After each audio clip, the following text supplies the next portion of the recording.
Lesson 823, Match My Dilation, Dilations on a Square Grid. In this lesson, you'll apply dilations to figures on a grid and describe the effect on an image when I use a scale factor that is greater than 1 or between 0 and 1 or even equal to 1.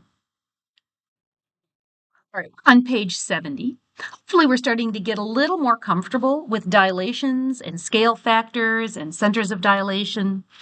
So our two learning targets today are to apply dilations to figures on a grid.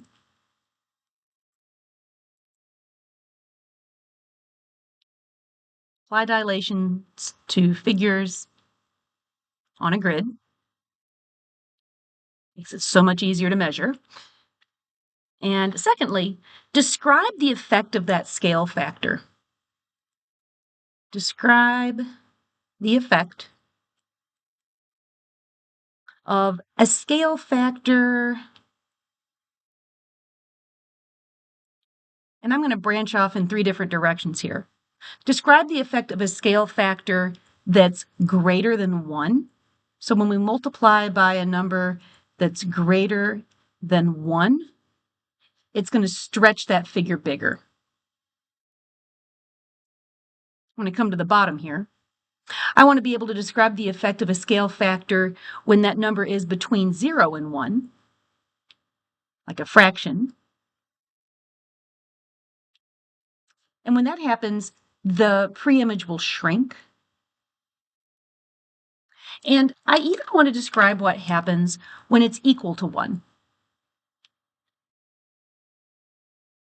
And we'll write down here in just a moment that there's no change in size. It just stays congruent to the original figure. So let's read through a few things and then just drive all that home. Square grids can be useful for showing dilations. Instead of using a ruler to measure the distance between points, we can count grid units and really use that grid like a ruler. Sometimes the square grid comes with coordinates, and the coordinate grid gives us a convenient way to name the points. And sometimes the coordinates of the image can be found just using arithmetic. So this is what we said just a moment ago. Compared to the preimage, a dilation with a scale factor that's less than 1 makes the image smaller. A scale factor that's greater than 1 makes the image larger. And a scale factor equal to 1 makes an image that's congruent. Same size as the preimage. We're going to write same size here. Usually when we have a scale factor of 1, we don't even call it a dilation, even though technically it is. All right, so let's do a dilation on a coordinate grid following these directions. To make a dilation of triangle JKL with center 0, 0, that's our center of dilation, and a scale factor of 2. Those are the two things I need for a dilation. I need to know the center of dilation, and I need to know the scale factor. So we got to graph the triangle first, and they give us 3 coordinates. Here's point J at -1, -2. Just going to write this in here.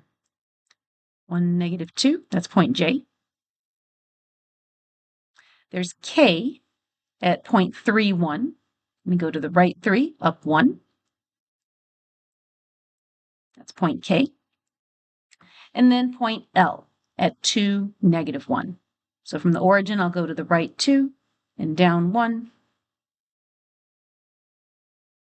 And that's point L. I'm going to take a moment to go ahead and draw this triangle in, and then we'll dilate it.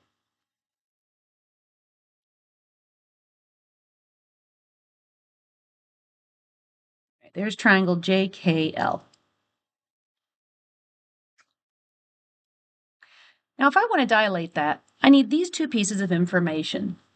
The center of dilation, I'm going to make my center of dilation pink. It's right here at 0, 0.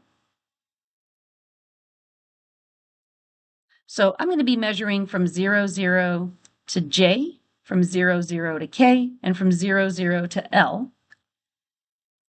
And I'm going to be multiplying each of those distances by 2. I'm going to be doubling those distances.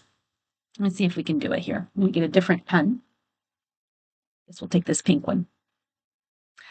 All right, so let's start with this distance from the center of dilation to J. I went to the left 1 and down 2. So if I want to double that length, from this point, I'm going to go to the left 1 and down 2 a second time. So from that center of dilation, I've really moved to the left 2 and down 4, which is twice as much as I did to get to my original J. This is J prime. Let's do it with K. Originally, I went to the right 3 and up 1. Let me just double both of those numbers. I'm going to go to the right 6 and up 2. And now that's twice as far from the origin as K was to begin with. That's K prime. And let's look at L. To get to my original L, I went to the right 2 and down 1. So to go twice as far, I'm going to double both of those numbers. I'm going to go to the right 4 and down 2. And that'll be L prime.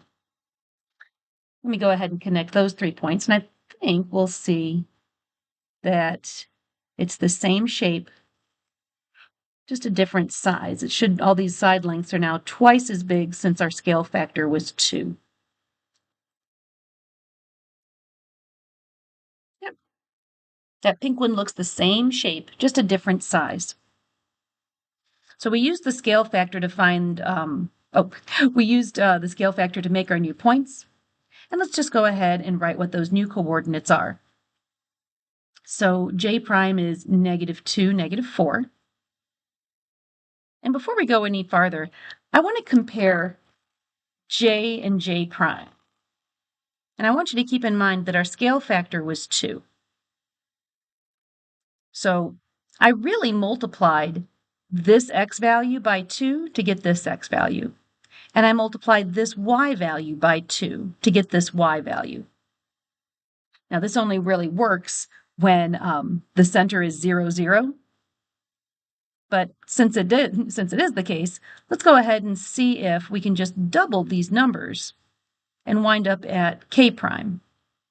If I multiply 3 by 2, I get 6.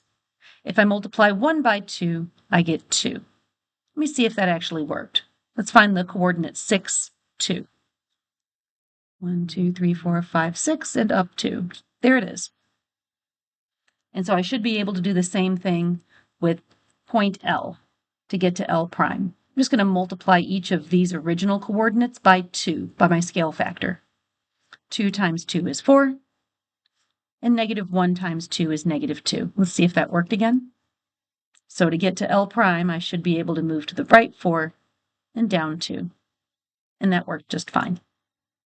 So I was able to use the scale factor to find the coordinates of the image.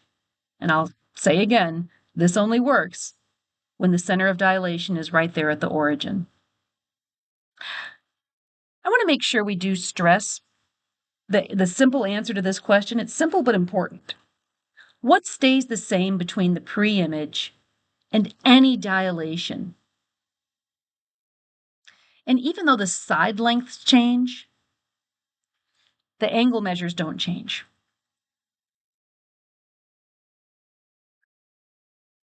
That stays the same. You can see here as I'm looking at angle J, the sides of the angle got a lot longer, but the size of the angle itself is still the same degrees. And that's the same for K and L, and K prime and L prime as well. So hopefully you're getting more comfortable with dilations and scale factors. Go ahead and try tonight's homework. Enjoy.